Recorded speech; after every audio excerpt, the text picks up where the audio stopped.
अस्सलाम वालेकुम। आज की इस वीडियो में मैं आपको न्यू जॉब के बारे में बताऊंगी जो कि आई हुई है नेशनल बैंक के अंदर। आपने इसमें अप्लाई किस तरह से करना है, कौन कौन इसके अंदर अप्लाई कर सकता है, इसका एलिजिबिलिटी क्राइटेरिया क्या है और इसका एप्लीकेशन फॉर्म आपने किस तरह से फिल करना है और उसको सबमिट करवाना है। तो आपने इस तक एक्सेस किस तरह से करना है, आपने क्या करना है, इसको गूगल पे जाके सर्च कर लेना है। तो आपके सामने इनकी ऑफिशियल वेबसाइट का लिंक आ जाएगा। जैसे ही आप उसके ऊपर क्लिक करेंगे तो आपके सामने कुछ इस तरह से इसका इंटरफेस ओपन हो जाएगा। यहाँ पे आपको इनकी जो भी करंट ओपनिंग्स होंगी वो मिल जाएंगी। तो इसका लिंक जो है वो मैं डिस्क्रिप्शन में भी दे दूँगी ताकि आप इजीली इस तक एक्सेस कर सकें और विदाउट एनी एरर आपकी जो एप्लीकेशन है वो सबमिट हो जाए। यहाँ पे इन्होंने मल्टीपल जॉब्स दी हुई हैं। तो आज की इस वीडियो में हमने अप्लाई करना है डेटा एनालिस्ट की जॉब के लिए।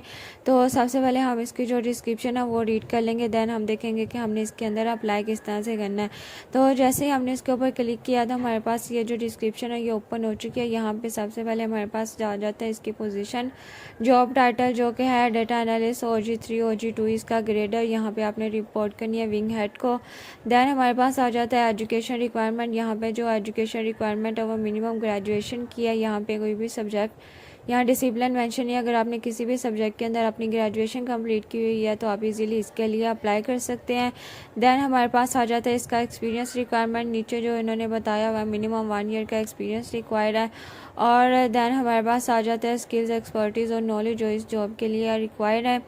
और नीचे उन्होंने इसकी जो मेन ड्यूटीज़ और रिस्पॉन्सिबिलिटीज़ बता दी हैं जो आपने इस जॉब के अंदर रह के फुलफ़िल करनी है। और नीचे उन्होंने कहा हुआ है कि जो शॉर्टलिस्टेड कैंडिडेट्स होंगे सिर्फ उन्हीं को टेस्ट के लिए रब्ता किया जाएगा, जो टेस्ट में क्वालिफाई कर जाएंगे उनका पैनल इंटरव्यू लिया जाएगा।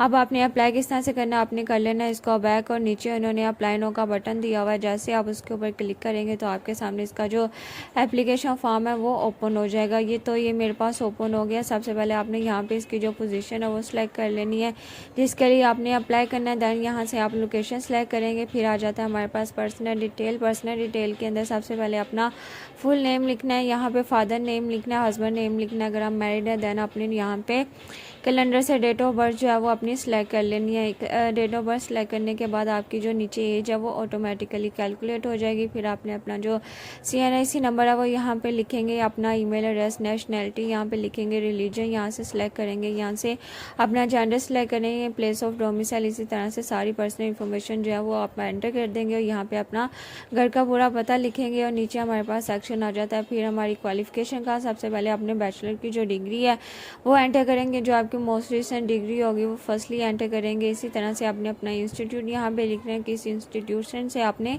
अपनी ग्रेजुएशन कंप्लीट किया और कब से कब तक की आपकी डिग्री है। देन ग्रेड या डिवीजन सिस्टम है वो सारा यहाँ पे लिख देंगे।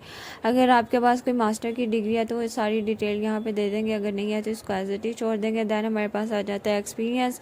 यहाँ पे अगर आपके पास इन ईयर्स एक्सपीरियंस है तो वो यहाँ पे सारी उसकी डिटेल दे देंगे। और नीचे आ जाती है एम्प्लॉयमेंट हिस्ट्री। यहाँ पे किस ऑर्गेनाइजेशन के अंदर आपने काम किया, कौन सी पोजीशन थी, ग्रेड लेवल कौन सा था, कब से कब तक आपका एक्सपीरियंस था।